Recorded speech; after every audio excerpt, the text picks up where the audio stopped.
A continuación, Quito con Marjorie. Clasificación A. Apto para todo público. Las opiniones vertidas en este espacio por la producción y dirección del programa son de exclusiva responsabilidad de sus autores y de quienes intervienen en ellos.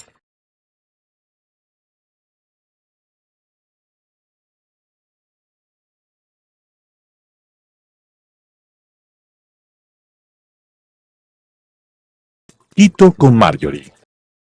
Amigas y amigos, bienvenidos. Soy Marjorie Chávez y el día de hoy nos acompaña Arturo Moscoso, académico de la Universidad Internacional del Ecuador, y queremos analizar junto a Arturo uno de los eventos que más atención ha generado en la política mundial, y estoy hablando de la posesión de Donald Trump como presidente de los Estados Unidos, y queremos hablar sobre el impacto que tiene su triunfo no solo a nivel global, sino también en países como Ecuador, que mantenemos pues una relación histórica como socios comerciales con una importante comunidad de migrantes en este país. Bienvenido, Arturo, por acompañarme. Gracias, Marjorie, por la invitación, y un saludo también a la audiencia. Así es, a toda la audiencia de Telesucesos. Quería comenzar conversando, Arturo, sobre una idea general de lo que significa el retorno de Trump y su impacto global. ¿Cómo percibe el mundo este regreso a la presidencia de Estados Unidos? Bueno, Marjorie, esto tiene algunas aristas, ¿no? Habrá efectos en Asia, habrá efectos en Medio Oriente, habrá efectos en Europa, habrá efectos en Latinoamérica, evidentemente.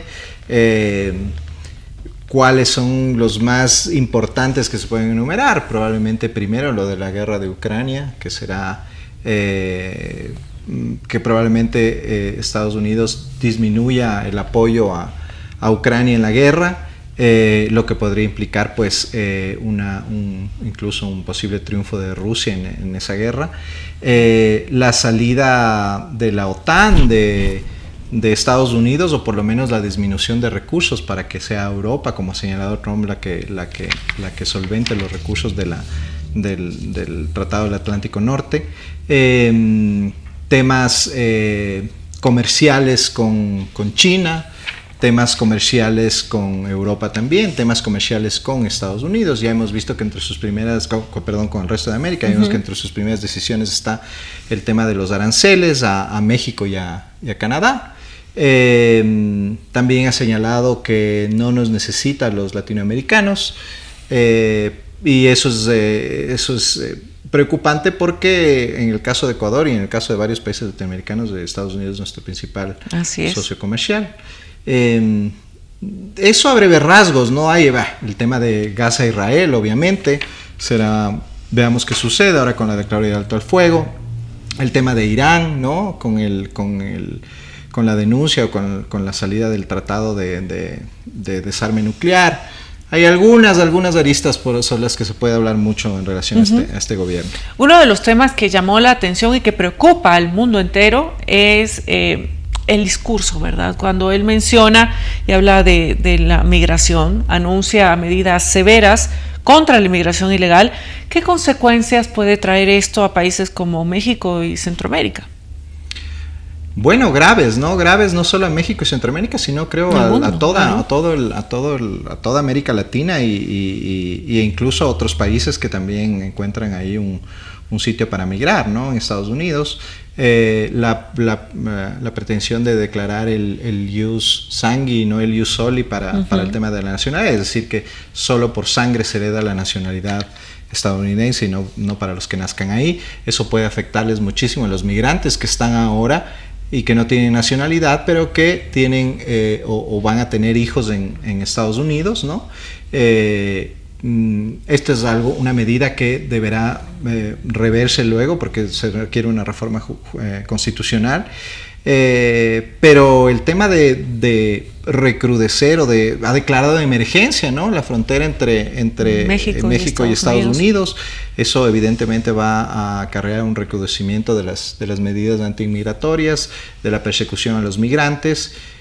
Además, a lo que hay que sumar, creo yo, la declaratoria de organizaciones terroristas a los designación de carteles como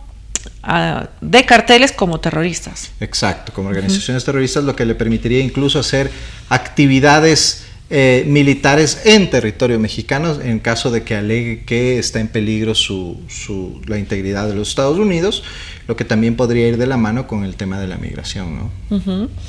También habló sobre el impacto en la economía global y habla de la inflación y energía, propone políticas para frenar la inflación mediante la explotación energética. Eso también podría impactar los mercados internacionales y las dinámicas climáticas globales. Sí, por supuesto, ya hemos visto que acaba de salirse del Tratado de París sobre cambio climático. Estados Unidos ya no se ajustará más a estos lineamientos que tiene el Tratado de París. Ha dicho que va a conceder licencias para explotación petrolera a través del fracking y de gas también a través del fracking, que es una práctica compleja, controversial y que puede tener mucho impacto en el medio ambiente y que va a liberalizar los permisos. Lo que pretende es dejar de depender de la compra de combustibles fósiles, evidentemente, y pues claro, ¿no? Esto va a tener impacto a nivel global en la medida que los mercados se verán afectados por eso, y también porque pues al no ver este liderazgo de los Estados Unidos en la lucha contra el cambio climático, muchos países pueden seguir ese ejemplo, ¿no? Uh-huh. Otro de los temas que preocupa, tú lo mencionaste a la introducción del programa, es el proteccionismo económico. ¿Qué consecuencias podría tener, él ha mencionado, la creación de la hacienda exterior para el comercio internacional? Bueno, puede tener impactos muy, muy fuertes en el tema comercial. De hecho, va a tener impacto en México y en Canadá, obviamente. El gobierno de Trump es muy capaz de denunciar también los tratados de libre comercio que mantiene con otros países, incluidos Colombia y Perú, por ejemplo, ¿no? Que podría también generar impactos comerciales en esos países. La guerra comercial con China se va a intensificar. Y esto va a poner a China también un poco contra las cuerdas para intentar expandir sus mercados más, ¿no es cierto?, tratando de entrar a esos mercados que Estados Unidos podría dejar un poco abandonados, ¿no? Es decir, tratar de convertirse en el principal socio comercial de esos países que ya no podrán exportar con tanta facilidad a Estados Unidos, ¿no? Entonces, sí, el impacto es a todo nivel. Encontramos quizá algo que a grosso modo un análisis sumero nos resulta como contradictorio, porque habla de ser pacificador, mientras que también promete fortalecer el ejército. ¿Podríamos entenderlo como una contradicción o cuál es el análisis más profundo para darle sentido a aquello? ¿Y cómo puede influir esto en el equilibrio geopolítico? Bueno, este es un mensaje también para sus seguidores más radicales. Evidentemente el tema del nacionalismo es un elemento muy fuerte y muy movilizador en los Estados Unidos en este momento, sobre todo para quienes apoyan a Donald Trump. Y claro, ¿no? El tener un ejército fuerte, un ejército que se imponga es una de las líneas que tiene esta frase de Make America Great Again, ¿no? O hagamos de América grande de nuevo. Un ejército que esté, pero para proteger a los Estados Unidos y no involucrarse en conflictos externos, ¿no? Que en teoría no le competen, pero que evidentemente van a tener efectos globales como lo de Ucrania, como lo de Gaza que ya hemos hablado, o lo de Irán, ¿no? Y que además puede servir justamente para esta guerra declarada contra el crimen del narcotráfico transnacional, ¿no?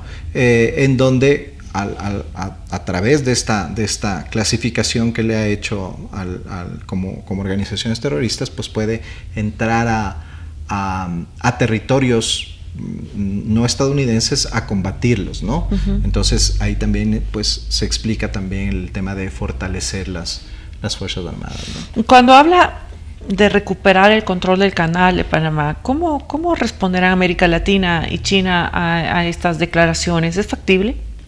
No lo veo factible, salvo que lo que pretenda Trump sea un conflicto internacional, que no creo que sus alcances lleguen a eso. Nunca sabemos con Trump, porque Trump es una caja de sorpresas impredecible, pero el pretender anexar nuevamente el canal a Estados Unidos, desconociendo un tratado internacional, viola todas las normas del derecho internacional posibles, ¿no? En esa medida, pues la presión internacional será fuerte y obviamente el papel de China como usuario del canal y de otros países también que son usuarios del canal, pues sí, o sea, si es que esto se sigue en esa línea, pues puede ocasionar un conflicto grave, ¿no? Esperemos que no escale hasta esas y que haya sido simplemente una declaración del momento. Para generar polémica en el como discurso. Le gusta también, ¿no? Pan y circo, dicen los políticos, ¿no? En todo el mundo. El impacto en América Latina, si bien mencionó el apoyo de estas comunidades cuando hablamos de hispanos y también de afroamericanos, ¿qué se puede esperar en cuanto a la política de Estados Unidos hacia América Latina y las comunidades de inmigrantes?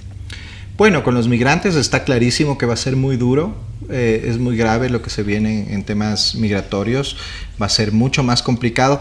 Lo que pasa además, Marjorie, es que cuando tú te pones más estricto con el tema de la migración, no es que la migración se detiene, eso no va a pasar.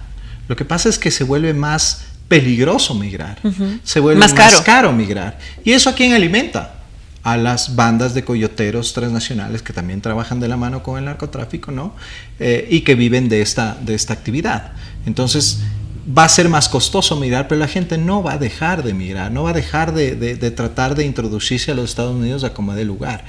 Habrá probablemente más gente desaparecida, más gente muerta, ¿no? Más gente explotada, más trata de personas, ¿no? Pero no va a desaparecer. Entonces, en cuanto a la migración, esa será la consecuencia. Y en cuanto a temas ya de alianzas estratégicas, yo creo que las alianzas, sobre todo en la guerra contra el narcotráfico, se mantendrán y incluso creo yo que habrá más apoyo en eso, ya con esta decisión de declarar al narcotráfico como organizaciones terroristas. Recordemos, por ejemplo, que en el Ecuador muchas de las bandas criminales son brazos armados de los carteles del narcotráfico de México.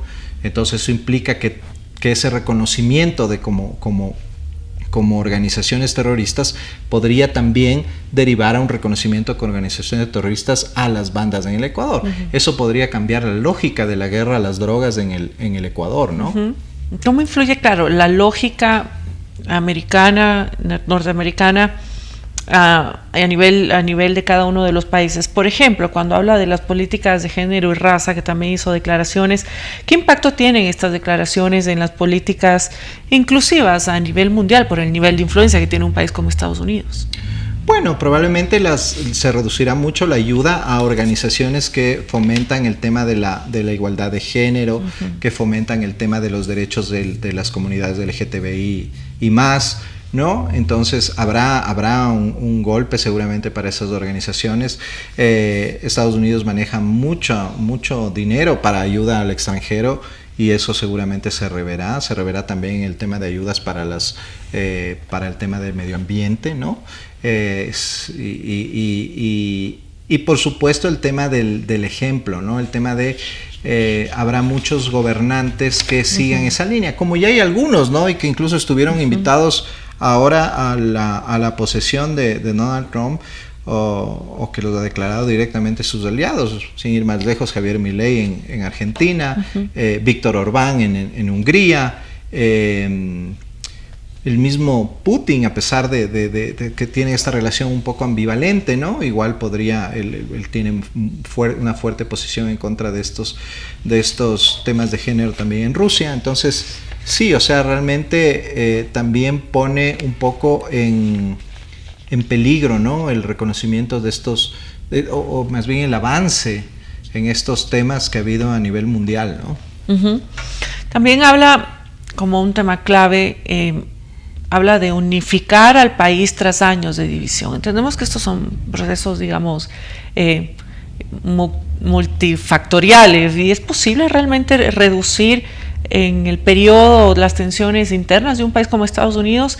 ¿Y qué impacto tiene esto en el plano internacional? Bueno, es que evidentemente su discurso, sus primeras decisiones no van en esa línea.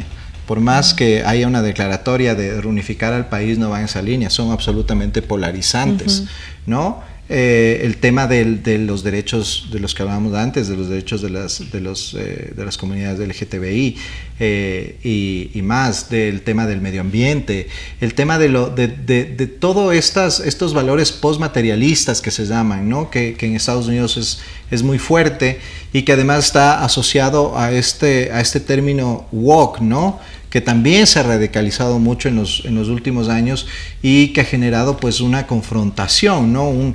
O sea, hay una radicalización por el lado de la izquierda y hay una radicalización por el lado de la derecha, una radicalización que no se va a curar porque Donald Trump lo diga. Peor todavía si es que las primeras medidas que está tomando están atacando justamente a los elementos que defiende la izquierda en general y sobre todo la izquierda más radical, ¿no? Entonces, más allá de la lírica, difícilmente se va a poder iniciar un proceso de reunificación nacional en un país en donde la polarización ha alcanzado niveles históricos, ¿no?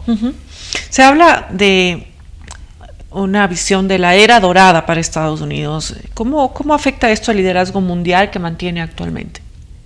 Bueno, Donald Trump es un proteccionista, que pretende crecer hacia adentro, pretende que la industria vuelva a ser lo que era en Estados Unidos en algún momento, que las fábricas regresen a Estados Unidos, que los productos que fabrican marcas estadounidenses sean fabricados en Estados Unidos, pero eso no es tan fácil de lograr. O sea, no es cuestión de lo digo y ya, ¿no? Se necesita realmente una reestructuración que pasa, además incluso por rever el tema de los salarios mínimos en los Estados Unidos, que no son competitivos como por ejemplo con los de China o los de otros países, que justamente lo que hace que ese producto sea asequible son entre los factores que están, ¿no es cierto?, es el precio de la mano de obra, que es barato, ¿no? En Estados Unidos eso no sucede. Entonces, sí, más allá de la declaración que le sonará muy bien a algunos, pues no es tan fácil de implementar y de lograr, porque Estados Unidos tiene una serie de regulaciones en cuanto al trabajo, que a pesar de que, claro, no es tan protegido como aquí en el Ecuador, por ejemplo, sí hay una serie de alcances que va a ser difícil que se echen para atrás solo porque el presidente lo dice, ¿no? Si consideramos la experiencia de otros presidentes, de otros discursos, quizá con tendencias o comportamientos similares, ¿es posible que Trump modere su estilo conforme avance su mandato? Yo creo que dependerá mucho de la reacción que vaya él obteniendo, tanto de los estadounidenses como del concierto internacional, ¿no? Si es que evidentemente Estados Unidos empieza a presentar problemas graves de exacerbamiento de esta polarización, que puede llegar incluso a enfrentamientos o hasta enfrentamientos armados, como líder debería morigerar su discurso, ¿no?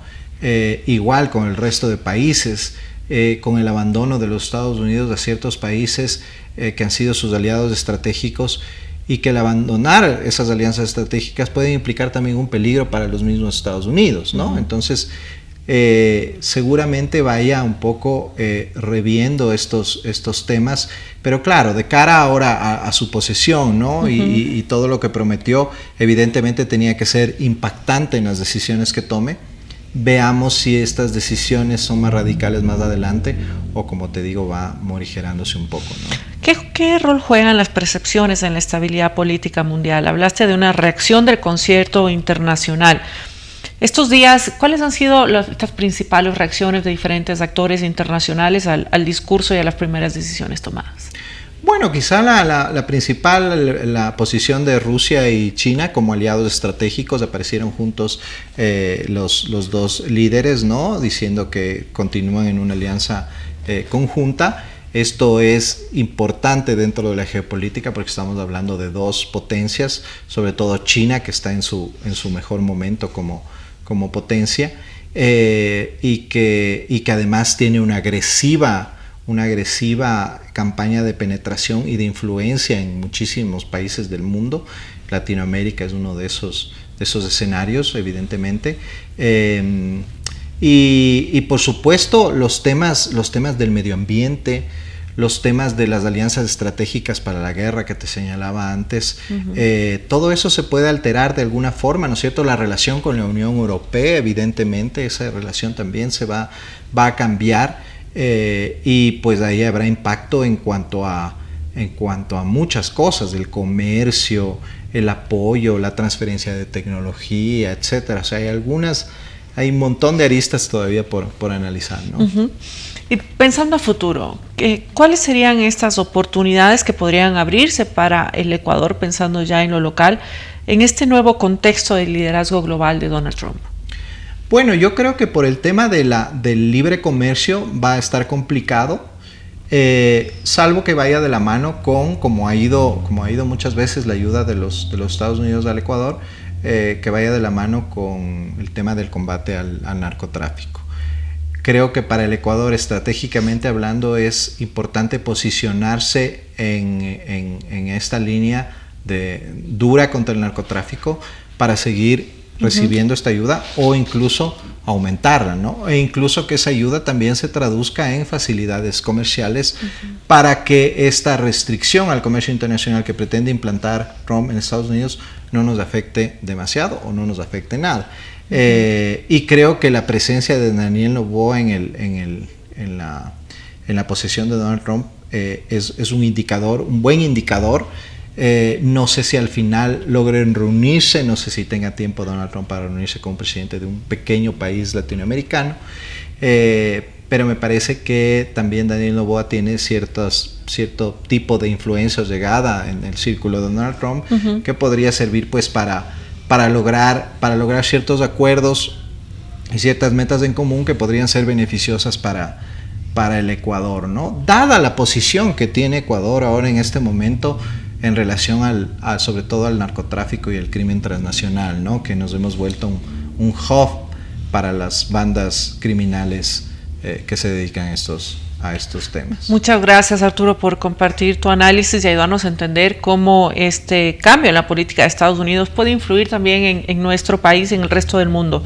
Sin duda, pues hay varios desafíos, también seguramente oportunidades. Me gustaría que para finalizar nos dejes desde una perspectiva académica una idea de cómo estas implicaciones en este liderazgo puede incluso influir en los estudios de política internacional y globalización. Claro, por supuesto, porque lo que nosotros estamos viendo un poco ya entrando a la teoría es una suerte de un orden mundial en donde los organismos internacionales están perdiendo cada vez más fuerza, ¿no? Y en donde se impone la voluntad de los países más poderosos. Y eso es peligroso porque justamente estos organismos internacionales, por más defectos que puedan tener, son los que sirven como canalizadores de los conflictos. Y cuando no hay una canalización de esos conflictos, podemos enfrentarnos a una escalada a una escalada en la violencia entre países, incluso que puede tener resultados aterradores, ¿no? Muchas gracias, Arturo, por acompañarnos. La lucidez de tus palabras nos ha ayudado a entender este tema, y el cual esperamos además seguir de cerca, y para lo cual te invitamos desde ya para una próxima ocasión. Gracias, amigos, por acompañarme. Soy Marjorie Chávez. Hasta la próxima semana.